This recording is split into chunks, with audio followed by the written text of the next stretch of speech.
Podtacular, the unofficial Halo Universe podcast, presents episode 592, The Untold Story of Halo, Transfer of Power, Persistent Support, recorded live on August 15th, 2017.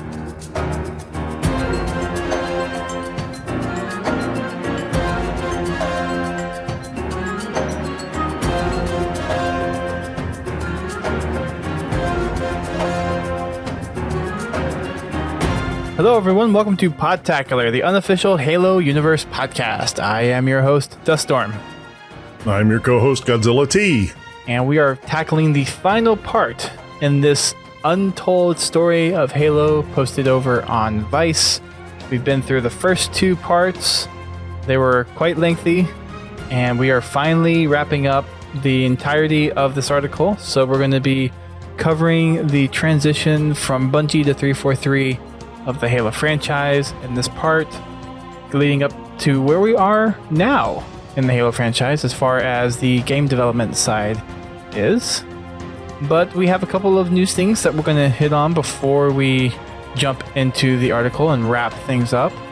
We have another community update that we're going to kind of breeze through quickly so we can get to the remaining of the article.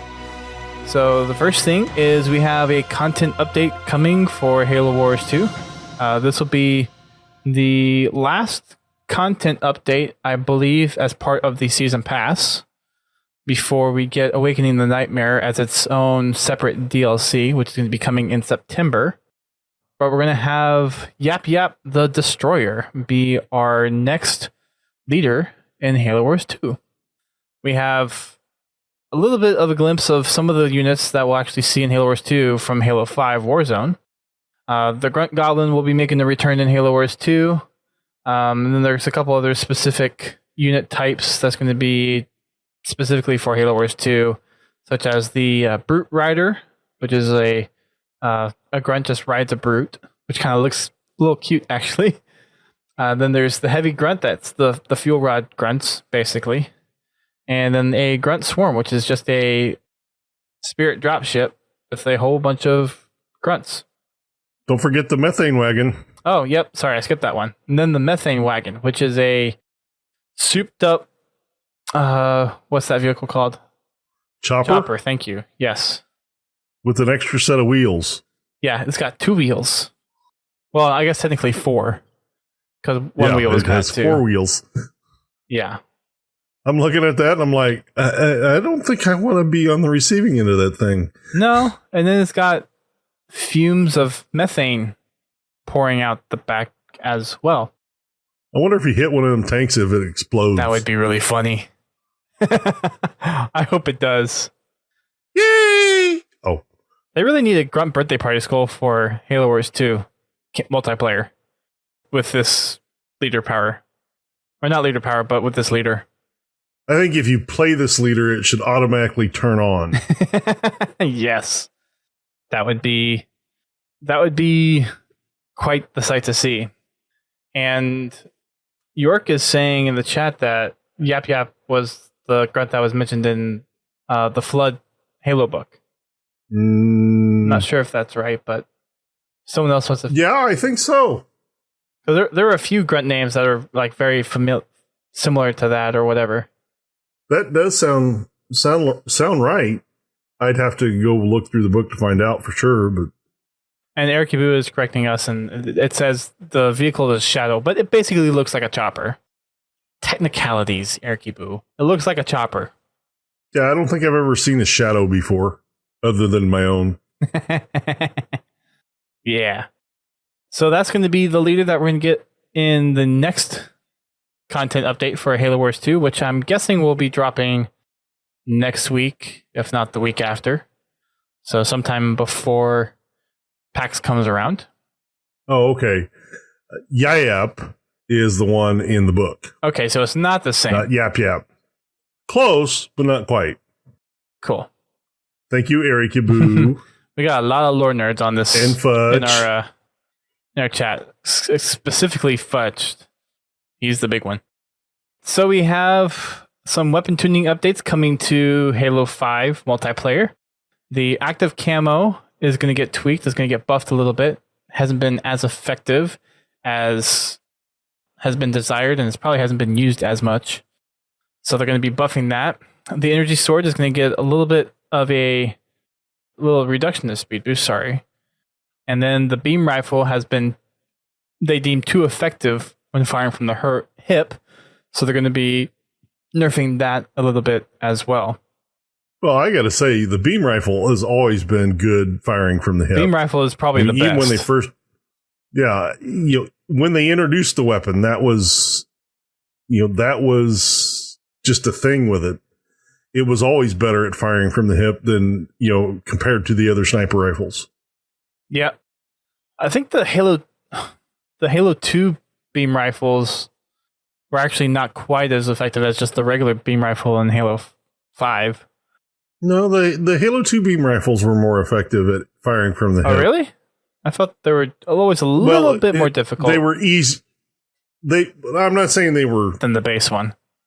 That they weren't more difficult, but they were still a lot easier to fire from the hip than they were than the human sniper rifles. Yes, very much so. Because with the beam rifle, you do have some, a partial reticle, so you have some reference. So those changes are going to be coming to the Halo 5 sandbox, and of course they're going to be always tweaking the sandbox with community input and stats that you're getting back. They had a little blurb in here about the Waypoint Store tournaments that they started. We talked about that a little bit last week. Still need to see if we can get Kenny on the show. Maybe I can interview a mom out in Seattle for PAX. But there are 2 more tournaments coming up, which they have planned. One that's going to be September 3rd, which is the weekend of PAX. And then there's another one the first weekend in October. And if you go to aka.ms/MS Store Halo Register, you can register for your local tournament. They're at Microsoft stores all around the world. I think every Microsoft store probably has a tournament. I'd be surprised if there was any that did not. So head on over there, check it out, register for a tournament for your local Microsoft store, and go have some fun. Go meet some new Halo people. They are tweaking Infection a little bit more as well. They're working on some fine-tunings that the community has provided feedback on, and some stuff that they want to patch up and make the Infection experience a little bit better. So there's going to be some changes that they have documented over on the forums that they'll wrap up into an update in a little bit. Also, the Halo 2 BR playlist was the feature playlist for this past weekend. It was also a double XP weekend. So if you got in your chance to get some double XP, then good job for you. I knew Uni was playing with a few people, I think Erkibu as well, trying to get up to his 152. So he still has quite a ways to go, but there is a lot more way for me to go. Mm-hmm. Long way. Warzone Turbo has returned. And as Godzilla was telling me before the podcast, if you were with us on Friday, the Podtacular crew went and played some Warzone Turbo for Fraggin' Fridays. How was the fun on Friday? Oh, it was fun after we quit playing Warzone Turbo. They should just keep it. Warzone Turbo is so much fun. We went in there. We had fun. I think, we won 2 games, I think it was. And the 3rd game we lost or something like that. But anyway, no, we had a lot of fun. We were going in there, just basically hunting Spartan kills. I burned up the last of my Norfangs. And, going back to the invisibility thing, that's about the only time I use them is in, Warzone Turbo. I hardly use the power-ups. There's a few times I'll use them, like if I was playing regular Warzone and it was trying to get into a core, I'll use camo to sneak in, or I'll use overshield sometimes. Yeah, I don't. In regular Warzone, I just don't use them. I can pull. I'd much rather pull a more powerful weapon than use a boost. There is some back compat news, as in it's still being worked on. There's no availability projection yet for when it's going to be coming, but it's still being worked on. And they said that they're aware that the Noble Map Pack is still not listed as free, so they're still working on getting that fixed. They're going to be taking Awakening the Nightmare to Gamescom, which is going to be taking place August 22nd to 26th. Terminus Firefight will be playable there on the show floor. So if you are one of our European listeners, then if you're going to Gamescom, you'll have the chance to try out some Terminus Firefight. There is going to be some more matchmaking updates. Josh Minke has his threads that he's been throwing up on the Waypoint forums, so go check that out. And then we're a little late on this, but it's because we record on Tuesdays. They had a community playdate on Monday, which was yesterday, that they jumped into the Halo 2 BR Slayer playlist and handing out some more 343 Ice Unicorn skins. Woo! Then we got a few other videos that they threw up here on the bottom. There is a community spotlight video. There is also a montage video for, I don't know if this is for something. Oh, 5,000 subs for, I guess, the YouTube channel Tripal. And then there's a few other screenshots on here, which I kind of like the first one and the third one on here. Yeah, me too. The last one, especially, just because of the contrasting color. It's amazing what they do with filters nowadays. I don't even know if that's a filter. Well, maybe on the back, because I bet you... Well, no, you might be right. Never mind, because the sniper rifle would have color on it in certain spots. So, yeah, you're right. Never mind. I retract my statement. Yeah, there's lots of cool screenshots out there. That was the quick roundup for the update. So let's go ahead and jump into our main topic of the evening, which is part 3 of the Untold story of Halo. If you want to follow along with us, I'll go ahead and put the link in the chat for those of you that are listening to us live on either Twitch or Mixer. For those of you coming out, thanks for coming over and supporting us live. For those of you listening to us after the fact, you can find us over on Twitch and Mixer at Podtacular channels, and we record on Tuesday nights at 9 p.m. All right. Starting off with the independence of Bungie right before the shipment of Halo 3, we go into the transition of power of the Halo franchise from Bungie to 343 Industries, with Bungie wrapping up their final commitment to Microsoft, which would be Halo Reach. Now, reading through this, it's not surprising some of the challenges going on with the handover from Microsoft to for the Halo franchise, and then Bungie was kind of fully on board with moving in the route of Destiny. But I was particularly interested in, and I know I'm kind of jumping ahead here a little bit, just the tone of voice between the Bungie people and the 343 people. Yeah, I can understand the feelings, because, I mean, Halo is their baby, even though they don't own it.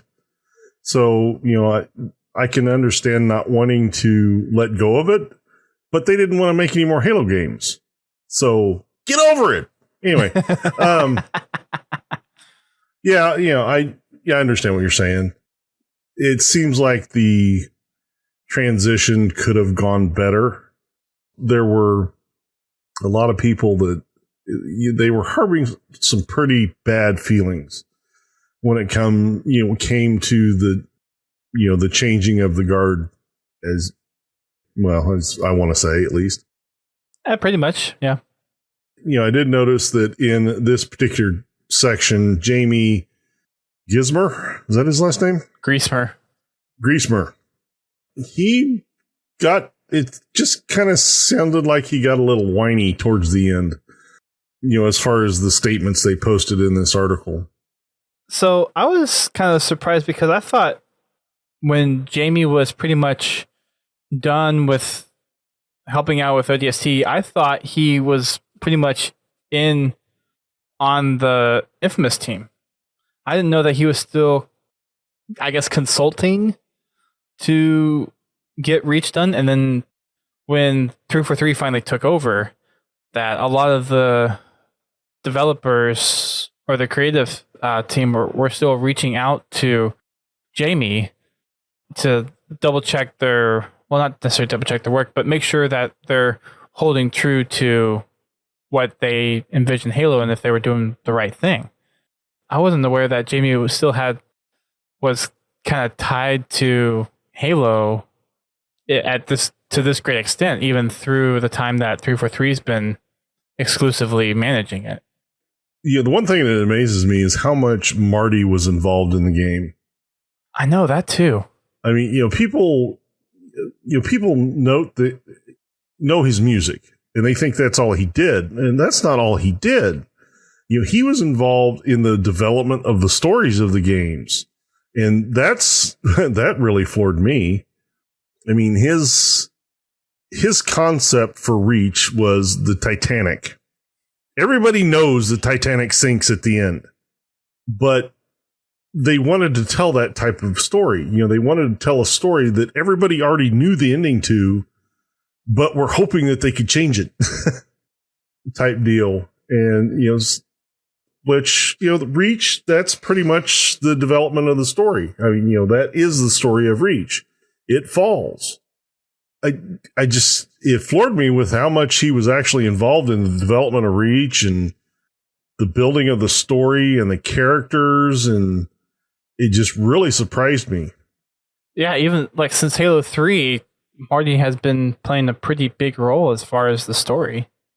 I have to admit that at least by Reach, it seemed like, well, ODST into Reach, because that's the kind of era we're covering right at the moment. It seems like Bungie had kind of got their act together.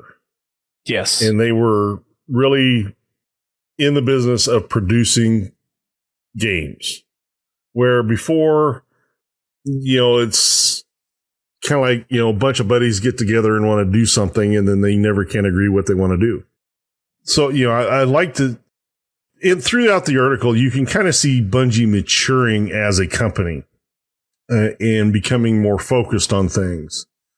I really am sad that, throughout this entire article, they keep talking about how burned out they are on making Halo games. And, that's, in my opinion, that's just sad to hear because, they did such a great job with the games that they did, even though after reading this article, I realized how much of a challenge it was to create, especially the first two games. Halo 3 wasn't as much of a crunch, but it was still pretty, it was still a pretty good crunch compared to what they did with ODST and Halo Reach, which, they developed those games, but ODST was developed inside of a year, ready to ship, and, Reach was being developed alongside it. So it's just really amazing how well and how organized they got towards the end. I just wish they could have put the heart that they put in Halo into their following game. And you could actually see because a lot of people probably know or get the sense that this was Bungie's last Halo game. They weren't quite that into it as they were for the first three Halo games, and this article kind of proves that, where there was a lot of things that they had ideas for and they were trying to do, but the drive just wasn't there, and the studio was kind of split between Destiny and Reach. And I forget who said this in the article, but it was even to the point where on the Reach project, as soon as one team was done with their part of the project, they moved out of the Kirkland office to the Bellevue office, which was where Bungie was relocating. And 343 was coming in to take over the Kirkland office. Yeah. I mean, if that's not a sign of I'm done with this game, this franchise, that's kind of it. Yeah. I think what I'm trying to get at is it seems like Bungie went from wanting to develop a good, high quality story game, which when you read this article, you're like, huh? How the heck did Halo become such a cult hit? Who knows? Because the way Halo CE was developed, there is honestly no reason for the game to do as well as it did. Yeah, it was a stroke of luck. Because it was not, everybody knows it's not what it started out being. It went through so many rewrites in its production, and to have this game to be such a huge hit with the chaos that was Bungie developing this game, and to have that chaos continue into the second iteration of the game, probably even more so in the second iteration of the game, and it's beloved by everybody. Yeah. Well, most everybody. Everyone will always like the previous version or the original for their own reasons. I mean, I like the original Halo CE because of the story that's in the game. You know, the gameplay mechanics are wonky as all get out. There is a high learning curve if you're coming into shooters, even in campaign. But, you know, that's the hook that got me in, is that story. You know, ODST is, you know, right there in second. That is my second favorite story. And because it was very well told. The first, you know, the Halo CE, you know, you can probably call it nostalgia. I don't know, but that is my favorite game. But it's not my favorite game to play. I actually enjoy playing Halo 5. In Halo CE, when we do LAN parties or we all get together and go on Xbox, or, you know, just play on one Xbox, it was all well and good, but I never really enjoyed that time. I enjoyed being with my friends and playing the video game. That was fun because, you know, you could sit there and, you know, you could razz each other and call each other idiots and why'd you hide there? I saw you go, you know, all that stuff. Like a square in the face. You know, that was fun, but the actual playing the game in a multiplayer setup was very frustrating for me, and it still is. But not as frustrating as it used to be, but it's still very frustrating for me just because of the wonky physics of Halo CE. But, you know, it's just, you know, they went from that being that studio to being this money focused studio. And I'm not saying a game studio doesn't need to focus on the dollars coming in, because that's how you stay alive. But it's like they went from one extreme to the other. There's a lot of focus on, let's make a game that we really want to make and that we really enjoy and that we know that our fans will enjoy, to, oh, Activision is telling us we have to make money. Well, cash cow, microtransactions, let's rip out the story. Yeah, well, the deal is, if you know, honestly, if Activision would have let Bungie build the game the way they build games and let them tell the story the way they tell story, which they're very good at telling story, the game would have been so much more of a success. Because once the word got out of how crappy the story was of Destiny, people quit buying it. You know, the only reason I kept up with it is I'd wait for stuff to go on sale, you know, where I'm buying it at, you know, a quarter of what the retail price was. But anyway, back to the article. One thing I got reminded about was 777. You know, just over the years, I'd forgotten what significance that date was. You know, that's the date that Bungie got their freedom from Microsoft, which is cool. Oh, I didn't think about that. Yeah, you're right. One comment that really stood out to me was when Frank O'Connor is talking about leaving Bungie and going to 343. He went in and he met with Bonnie Ross. And he's thinking he's going into this meeting talking to a marketing person that has no idea what the game's about. after that meeting, Frank was hooked. He was part of 343 because Bonnie really does care for the universe. She understands the universe. She wants to expand the universe. And Frank very plainly says if he hadn't have met Bonnie Ross in that meeting, he would still be at Bungie. And then you've got Marty on the total opposite end of that, is that, he never even considered going to 343 because they're the competition. This is just kind of the night and day scenario of Frankie just really loved the Halo franchise and stuck with it. And Marty was kind of just, and not to put this in negative connotations on either side, but just kind of sticking with the family, with Bungie. Well, Marty, I don't want to say Marty's not a Halo person because he is, but he's loyal to Bungie because that's kind of where he made his name. And, Marty had been there since the beginning of Halo. So, he's been with the company for several years where, Frankie, he came in, middle to the end of Halo 2.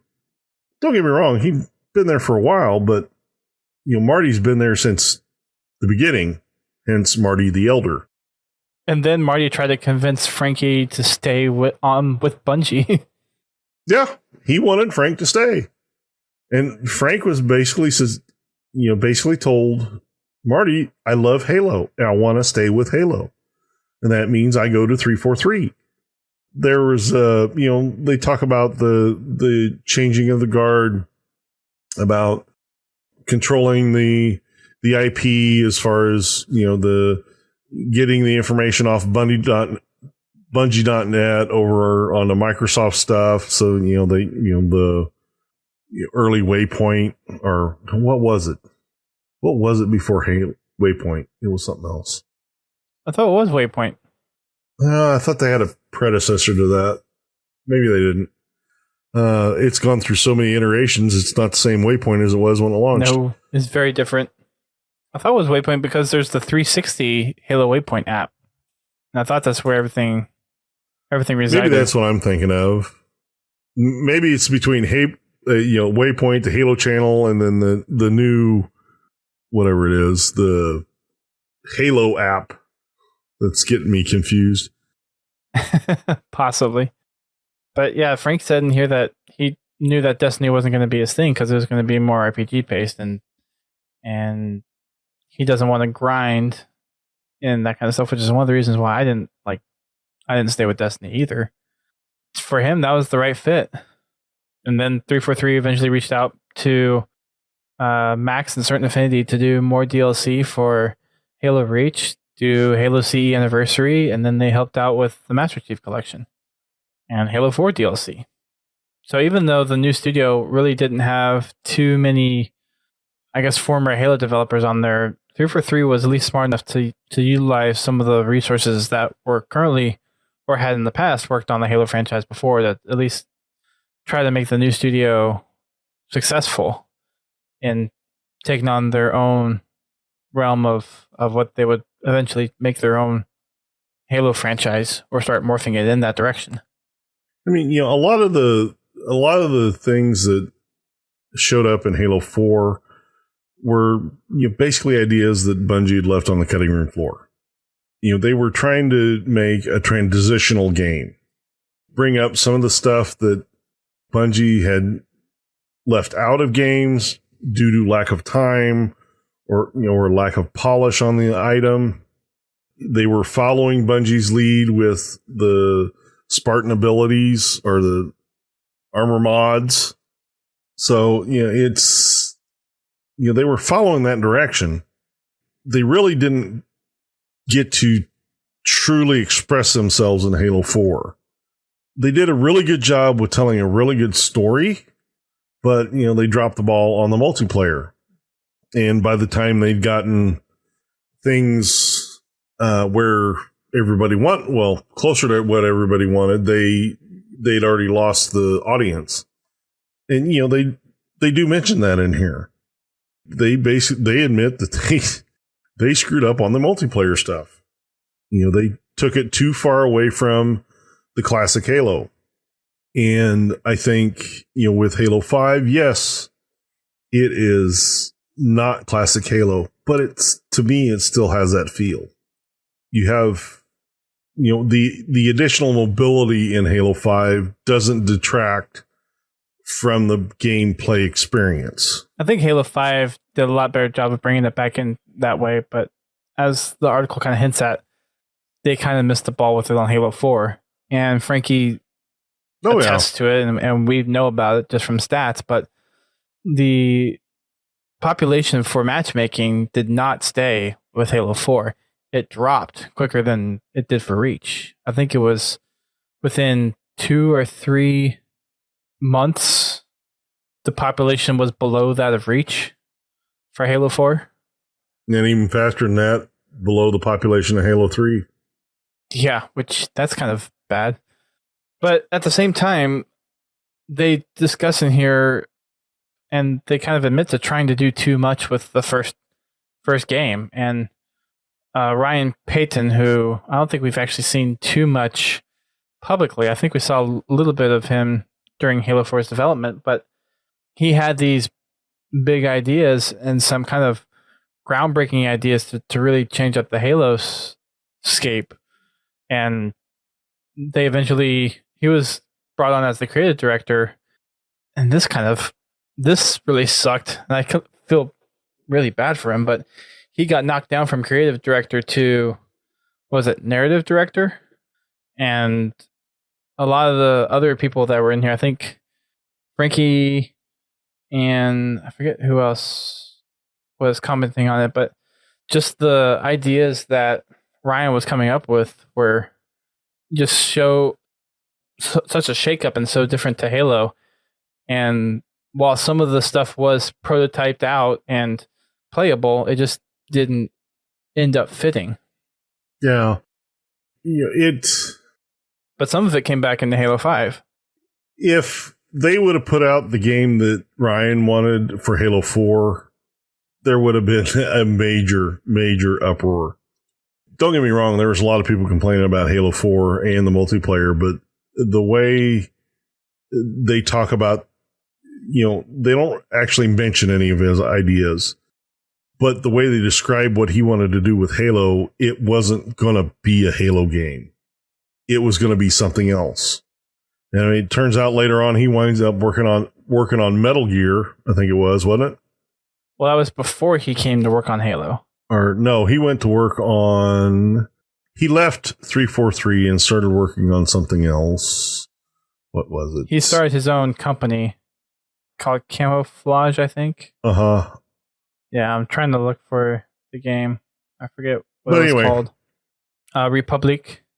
Which, a lot of the ideas he had for Halo, he put into that game. Granted, I never played the game, so I couldn't tell you if it was a good or bad game, but... And another thing, too, is after he said he left Halo, he said if he had a chance to do it again, as being a new studio, he would have just completely remastered Halo 1 from the ground up and make that be the first game for the studio to really show that they can do or handle the franchise right. And I know they looked at doing CE Anniversary, which was basically just a texture upgrade. So I don't know if that would have been the best thing to do, just to completely remake a game. Well, I think it would have been a good way for a new studio to cut their teeth. Or at least do that instead of doing CE Anniversary and just do CE Remastered. And update some of the movement mechanics and the vehicles to be destructive and be a little bit more almost like what SPV3 has done in a way. Yeah, go through the game. Don't change the story because, it's a classic story. But, update the physics of the game, update the visuals of the game. Add some levels from the books. Bonus content. Reimagine some level. Yeah, bonus content. Develop a matchmaking system for it. And put that game out there. And let everybody gel and, get to be used to working with each other. Because, they say in here that, in Halo 4, they were a brand new team and they were trying to do all this stuff, but they weren't really communicating back and forth that well. Hence a lot of the things that went into the game that, a lot of people didn't like. Ordnance. I think it would probably have been better if they'd have done a remake game first, just to get the team together and get them all working on the same page. I don't know how it would have been received, but I think it probably would have been received a lot better than Halo 4 was. It's hard to say. And that would have also, on the multiplayer side, that would have also gave them a platform that they could test some of their new ideas on. That's true. And one of the things that I think it was either Josh or Frank mentioned about changes that they made to multiplayer and how they lost a lot of the fan base early on because of the traditional example that they had, which was more symmetrical maps for 4v4 gameplay, they did not adopt, which made the multiplayer in Halo 4 really drop really quickly. It wasn't fun to play. Yeah, they focused too much on the asymmetrical map types. Well, one reason Haven is so popular is because it's a symmetrical map. Same with Mammoth. It's a symmetrical map. It's the same on both sides. And it's a really small map, too, but which makes it really good for 4v4. One of the things that Jamie mentions in here, too, is that with Halo 4, he didn't think that the team was really that confident enough to take their own direction. They were looking back into what tried to make Halo successful. And he pointed out that it's that kind of success, you just can't bottle it up and redo it again. That was a one and done thing. You have to move forward. And he was saying Halo 5 was a better game because instead of trying to remake a success that original Halos were, they picked a direction with Halo 5 and then they pushed forward with that. I mean, to me, it's significantly close to night and day between Halo 4 and Halo 5 as far as multiplayer. Oh, yeah. You can't clone a previous game and have it really be successful. As much as the public says they want that, they don't. The people crying and whining about the way multiplayer works today, they want that old gameplay, but you can't do that and be successful because that audience is getting older. The target market for Halo is not 30 to 45 years olds. It's like you want fresh people, you want new players, you want more people playing your game, and you want people to keep playing your game. Yeah, your target demographic for this type of game is that 12 to 20 year old. And that's where a lot of games, their demographic is targeted. Because those are the people that have an abundance of time to play video games. You get a 25-year-old, yeah, they still got time to play video games, but they still have, a life. They have to hold down a job. They have to take, they have responsibilities, which cuts into that. There's life. Yeah, as we say, life gets in the way, and it does. That's just the nature of the beast. Yeah, we can't all be Eric Yabu and play 18 hours a day and get our 152 and then not do anything. But it's just, I still haven't made Inheritor on Reach. I would love to put the time in. Me too. But no. I think to make Inheritor, I still have to do like 30 million XP or credits or something like that. I don't know how far away I am. I'd have to actually add it up again, but yeah. So jumping from Halo 4 to the Master Chief Collection, this is really where, we saw a lot of involvement from Max Hoberman from basically the press tour that he did with all the conventions and getting a lot of that public spotlight. And there was a lot of hype up for the game, but then on launch, everyone knows about the epic freak out that happened with when it launched, stuff wasn't working. Crash and burn. And apparently stuff that was happening in the real world, they didn't actually see in tests, which I think I vaguely remember hearing something like that, where about what they were experiencing in the live environment did not match up with what they were doing in testing. And to me, that's like, well, how does that happen in the first place? Yeah, there was something very inherently wrong with their testing policies. And granted, they are testing in a much smaller scale than a live game, a published live game. They're testing with a few thousand people. When a game like that hits the market, all of a sudden you have hundreds of thousands of people hitting those servers. Even still, though, they should have done a much better job of what they did. And I don't know what they did in their testing environment to skew the results so badly. You haven't seen past Halo games suffer this bad. Granted, Master Chief Collection is 4 Halo games in one, but at the same time. Well, yeah, the online portion of the Master Chief Collection is 8 times more complicated than it is in any other Halo game. Just by the fact that they're trying to make one place for all games. One matchmaking system for all the games. And then eventually Halo 5 was supposed to be brought into that universal UI. Yeah. Which I'm thankful that they didn't. Really glad that they decided to, I'm really glad that they decided to make that a standalone. In hindsight, if they wanted to do the Master Chief Collection, they really should have done the 4 separate games. I understand why they did the Master Chief Collection, and it's a really cool idea, but it's a really ambitious project.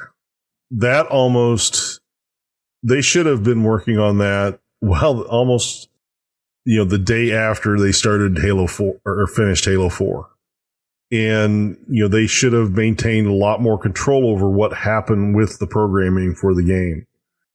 There were a lot of mistakes made, and, the nice thing is now they're kind of admitting up to it, and the game is pretty stable now. Yeah, there's some people that cry wolf a lot. But compared to what it was at launch, it's a lot better. Oh, yeah. It's a lot better than what it was at launch. Now, I still fire it up from time to time, and I occasionally have bugs in matchmaking, but nothing like it used to be. Anyways, moving on. One of the other things I noticed in here, too, because we actually see a lot of separation of duty, I think, with how 343 set things up. And I almost think that's kind of maybe an indication as to why, well, in addition to a lot of other key things, but a potential reason why the Bungie Halo games are so different from the 343 games, other than the fact that they're done by completely different studios and different leadership. But the fact that in Bungie, you saw people's hairs on fire and you didn't have that clear distinction of duties because everyone was involved in everything. But with 343, you see a lot of separation of duty. Frankie has his franchise developer role. You had Josh, who was the creative side of things, and then Tim Longo got brought in to do the multiplayer side specifically for Halo 5, and Josh went over to the creative and more of the campaign side of things. And then Den Ayub had his own areas of making sure everything worked with kind of the, I guess, non-primary projects like the Master Chief Collection and Halo CE Anniversary and all that stuff. And then Kiki had the media part outside of just what the games were with Forward Unto Dawn, Nightfall, and some other stuff. But you had these clear buckets and leadership roles in 343. And you have stuff flowing up and then trying to kind of cross-communicate across, I guess, kind of divisions, which in a way that should make things work more effectively and really produce a better product. But at the same time, you have that Bungie camaraderie that's so close. Everyone was in the weeds. I mean, those two styles of games are distinctly different. even though to me Halo 5 is a great Halo game, there's still a big distinction between a Bungie Halo game and a 343 Halo game. No, definitely. The Bungie style of making a game evolved, and by Halo 3 there was a whole lot less of the hair on fire development, and then into Reach and ODST it was even more refined. The one thing you do need to do is have communication between the different development teams. There has to be, that communication has to be there. It doesn't, with Halo 5, the story in Halo 5, we didn't get what the advertising department was told they were getting, or, what was going to be delivered and what actually got delivered were two different things. Hence the marketing campaign that was totally off of what the game really was. I mean, yes, there was some of that Locke versus Chief in there, but not a lot. It was not what was expected by the advertising. And, that is a communication failure in the development teams. They weren't telling the marketing department the right information to get them to produce ads that represented the game correctly. Yep, there were two different experiences. Then you go back to the Bungie era games, and up until Halo 3, there really wasn't any marketing campaign per se. I mean, they did a little bit, but Halo 3 was probably the pinnacle of their marketing campaign with the Believe series, the Landfall series, all that stuff. They really dumped a lot of money into advertising Halo 3. And, granted that a lot of that was the fact that Microsoft had the budget to do it. And in the previous games, they probably really didn't. And a lot of those scenes were supposed to be for the Halo movie, which never made headway. No. So a lot of those scenes were just taken from what was done for that, kind of just recycled. But it fit the story. It fit Halo 3's story. In the Landfall series, they're tracking Chief as he re-enters the atmosphere. Why do you always have to jump? Dang fool. Why do you always jump? One of these days you're going to land on something as hard as you are. Or stubborn as you are. And I don't do bits and pieces. In the Believe campaign, it showed Chief's fight through the game. It fit into the game. And yes, a lot of the props and stuff that were made for the Halo movie were all used in these ads because they were available. I mean, they'd been developed, painted, and ready to use, so Microsoft paid for them, so they might as well use them. And they were pretty dang good. Mm-hmm. Something's not right. Try again in a little. Sorry about that. Cortana was listening too closely. No worries. So the last part of this article, compared to the stuff that the Bungie folks talk about as far as hardships with the development and whatnot, there's not really a lot in here. And this is kind of what I was alluding to earlier at the beginning of the segment. They don't talk a lot about the issues on 343's side, which that's kind of I don't know what the best word is to kind of sum this up, but it almost seems like they can't talk about the bad stuff that's going on. Yeah. Because you look at the Bungie folks, you look at Jamie and Marty and Peter and all the folks from the last two sections, they go into detail on why things, stuff that people wouldn't know about behind the scenes. And a lot of the stuff that's down here at the bottom, we kind of already know about, how Master Chief Collection was supposed to be this big thing, and how Halo 5 was supposed to help revamp the multiplayer, and they were thinking about someone else for the kind of one of the other main people for Halo 5, but they wanted to bring in Buck since that didn't work out. And there's a lot of stuff in here that really doesn't show the struggles behind the development of Halo from the 343 perspective. Well, I think a lot of that has to do with the fact that Bungie is no longer producing Halo games. Yeah. 343 is. So there is a image that they are encouraged to project. It's just so night and day. I know. This section is so short in comparison. With Bungie, like I said, they are no longer involved in Halo. So they can talk about whatever they want and not have to worry about repercussions. These are things that, they're not actively involved with anymore. So, say somebody was just incompetent about, the fact that you can't hit the side of a barn with a Halo 3 BR, then okay, what are they going to do about it? They're no longer involved in Halo. Where 343, and I get what you're saying, 343 is still an active developer in the Halo series. They don't want to air their dirty laundry. I do wish they would have spoke a lot more about the Master Chief Collection and about the things they did wrong with Halo 4 and the things that they did wrong with Halo 5 and what they're going to do to correct those and to reassure the public that it's not going to be there in Halo 6. But I get why they're kind of quiet about the trials and tribulations of making the sprints. They talk about the difficulties of what they have to do, but they really don't get down to the nitty-gritty, dirty problem. It's just one of those things that really leads to fans of Halo not being able to trust 343. And people in the chat are making good points. A lot of these people don't work for Bungie anymore. They're not tied to obligations or whatnot, which makes sense.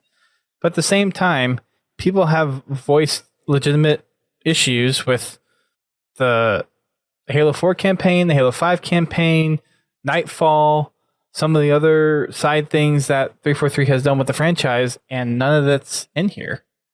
I mean, they're not perfect, and they're not saying there are, but they're putting a very good light out there on what they're doing as a studio, which not to discredit them.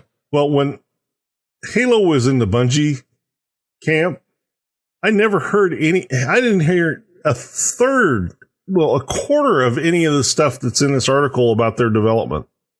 Right. When they were developing Halo, it was hunky-dory. Yeah, everything's going great. When they were actively developing Halo, when they screwed up Halo 2's matchmaking, it took them a while to admit they screwed up in the balancing of those weapons. And they had to release this big patch. So when they were actively developing on Halo, they were just as quiet as 343. 343's actually been a lot more vocal about what they've done wrong than Bungie ever was. And Bungie's still pretty quiet about what they've done wrong with Destiny, which is their active IP. Now that they're coming out with their Destiny 2, they've mentioned that they've made changes and they've addressed some of the problems that people had with the original Destiny. Me for one, I'm not buying it until I see it.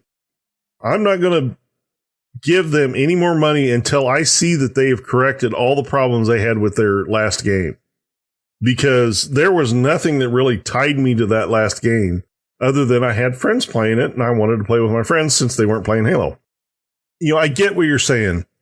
Everybody would love 343 to be a lot more vocal about what they've done wrong and what they intend to do to fix it. And I don't have a problem with that, but there's only so much they can really tell you. Because most of the problems that they have are above the head of 90% of the people that play the game. They have no context to place this in. You can say, well, we screwed up on our servers. Well, someone like yourself, Dust, you're going to say, okay, well, what did you screw up? The general public, even if they said what they screwed up, wouldn't understand what they said. I'm not great with computers. I understand computers. I understand a little bit about a lot of it. But if they came out and explained to me why the Master Chief Collection was such a screw up at launch, if they actually went into detail and said, well, we did this with the networking and it just bit us in the butt. And I'd like, okay, that means nothing to me. But I do agree that it would be nice if they would at least come out and say, hey, when we were writing the net code for the matchmaking, we screwed the pooch. We were doing everything we can to fix it.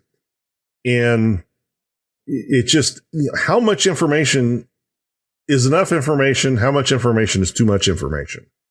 But 343 has been, it just seems to me that, not necessarily in this article, but overall has talked a lot more about the problems than Bungie ever did. Yeah, you're right. Thinking about it now, there is a little more transparency there. And Pins was also saying there wasn't Twitter or social media really during the time that Bungie was developing Halo. There wasn't. So yeah, you make a valid point. But that's why I brought in the comparison with Destiny, because Destiny and Halo, 343's Halo, they existed at the same time. You have Destiny where Bungie was really quiet about what they did with the game, and it wasn't until its second year that a lot of things started coming out about what they did with the original game and what happened with it. And most of it's still just rumor. Where, 343, yeah, they've been a lot more vocal and saying, they did finally admit that when they built the Master Chief Collection, they royally screwed up. And they've made changes to make sure something of the biblical scale of the Master Chief Collection doesn't happen again. If they could, if in Halo 6, if they can take the quality of the story they put in Halo 4 and have the quality of matchmaking or multiplayer that they had in Halo 5, I think they'll have a really good game. The only thing I got to say is the game has got the launch complete. I'm not saying they can't add things, but you've got to be where you are now when you launch the next game.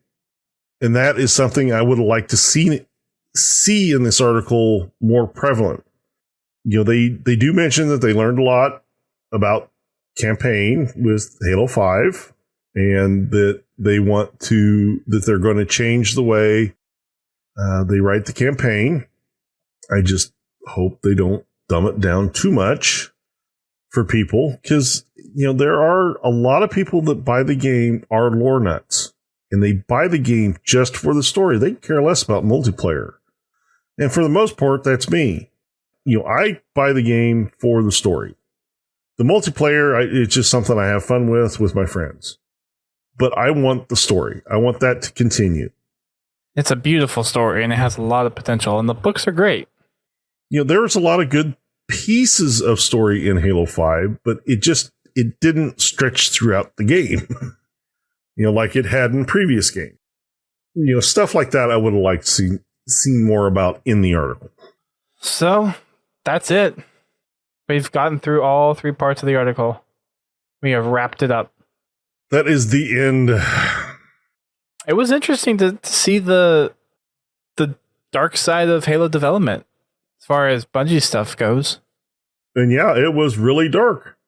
It just shows to go how good the team Bungie was and the miracle that Halo actually was to be the game that it is today. This article makes it very apparent of the random luck it was that Halo became what it is. It's truly amazing and probably a once in a lifetime thing to happen in the gaming industry. So thank you to everyone who has developed Halo. Thank you to Vice for taking the hours to put this together. I don't know how long it would have taken. This has got to be months worth of work. So Steve Hask, if you're somehow listening to this podcast, thank you so much for putting this together, and we would love to have you on the show to talk to you about how you pulled this thing together, because this is probably one of the best, if not the best, articles about Halo, the Halo franchise development that I have ever seen. And granted, a lot of it's just quotes, but it's the organization of timeline from the input of the Halo developers and the influential people behind the development of Halo that put Halo in the spotlight to begin with and how it got to where it is today. It's just amazing. Yes, it is a very amazing article, and I'm glad I don't have to read it again. Unless you're just passing the time for whatever reason. Yeah, no. Oh, come on. I have lost 6 hours of my life that I will never get back. I've got it pinned in my favorites, and I probably will use it for reference material. If there's somewhere in the future that I want to look at something, I look through this article and see if it has the answer. It's good information to have. There's a lot of things in here that are, little nuggets that you're like, that you just don't get a concept of how hard it is to develop a Halo or develop a video game, period. Especially being a new company or a small company trying to build a game on a large scale. Yeah. You said it. But yeah, definitely my hat's off to the author and all the people that have devoted their life to Halo. And thank you so much for making the franchise that we have the privilege of talking about every week. And that we're almost at 600 episodes for. We're going to wrap it up. With that said, thank you everyone for listening to the shows. If you haven't checked out our last shows where we have talked about the article, then definitely go check out episodes 588 and 590 for the first two parts of this article. You can find this over at waypoint.vice.com. It is a search for Halo Away on the website, or we've been having the article linked in our podcast post on our website, which you can find at podtacular.com. So check it out if you haven't read it for yourselves. If you dare to read it, it is probably a good 6 to 8 hour read to fully get everything out of it. And don't be surprised if you have to read some of it over and over again to understand. Yes. If you are daring, it is worth the read, in my opinion. So a couple of final announcements before we wrap it up. For those listening live, unfortunately for those listening after the fact, this will be a little too late for you, but today is the last day that you can order your Loot Crate for the second year, or at least the first Loot Crate for the second year. It is available over at lootcrate.com/podtacular, and if you use the code podtacular at checkout, you'll get $3 off of your crate. This crate features a Cortana figure and also an assault rifle pin as the loot pin. We also have something that we got from a new product partner with Halo. It's Pixel Pals. And for those that are on the live stream, I'm going to show it up here real quick. But it is a light-up pixel version of Master Chief. This is something that the product team over at 343 Industries has recently partnered up with. And it is available for pre-order now on Amazon and pixelpals.com. And it'll also be available in brick-and-mortar stores such as Best Buy, GameStop, Walmart, of the likes, starting September 12th. And it'll be $14.99 retail in the US. You can follow them at Real Pixel Pals on Twitter. And they also have Facebook and Instagram, which you can go follow them as well. So go check it out. Again, it's Pixel Pals, Master Chief. It'll be available on September 12th for $15. And it lights up. This one's still in the box because GT, I'm actually going to, if you want it, and if I stop throwing it around, think about sending it to you. Well, I don't want it now if it's broken. But I'm going to send this to GT since he doesn't usually get all the products that I get. So I'm going to send it over to him. And we also have a couple other product things. I've got some new Mega Blocks that are in a box that I need to open. So once I dig through that, I'll have to see what new stuff they sent over. I think there's some fall line stuff in there. some ODST drop pods or whatever. So I'll pull those out next week, show those off as well. But make sure you check this out. Pixel Pals, Master Chief. It lights up too. Woohoo! Also, make sure you check out the podcast network. We are part of a group of gaming-specific shows such as Guardian Radio, Critcast, Podcast 76, The Learning Cliff, Work in Progress, and How to Murder Time. You can find out more about each one of those shows over at thepodcast.com. You can check us out on our social media as well. We are on Twitter, Facebook, Instagram, YouTube, Discord. We also have Twitch and Mixer, which we broadcast our podcast streams and our Fraggin' Fridays, which are hosted by Godzilla T on Fridays at 8:30 p.m. Eastern Time. That's 5:30 p.m. Pacific Time. And what's the latest on the newest episode recording for Achieving Halo? Well, what I'm going to do is I'm going to start posting in the Podtacular group record times and dates. I am actually currently doing that for this Saturday. I'll be doing some recording at 7 p.m. Eastern Time. Looking for 2 people. We'll be doing the Levels Alliance, which is one of the hub missions, and then Enemy Lines. Be getting, a couple of achievements on Enemy Lines. Kraken Lacken and emergency boarding procedures. So if you guys are interested, be sure to hit me up on Xbox Live at Godzilla T, and I will get you in. Excuse me. That is at 7 o'clock Eastern Time on Saturday. And let's see, what is the date on Saturday? It would be the 19th. Nice. And that is I'm assuming the Podtacular Club? Or are you talking about? Yes, the Podtacular Club.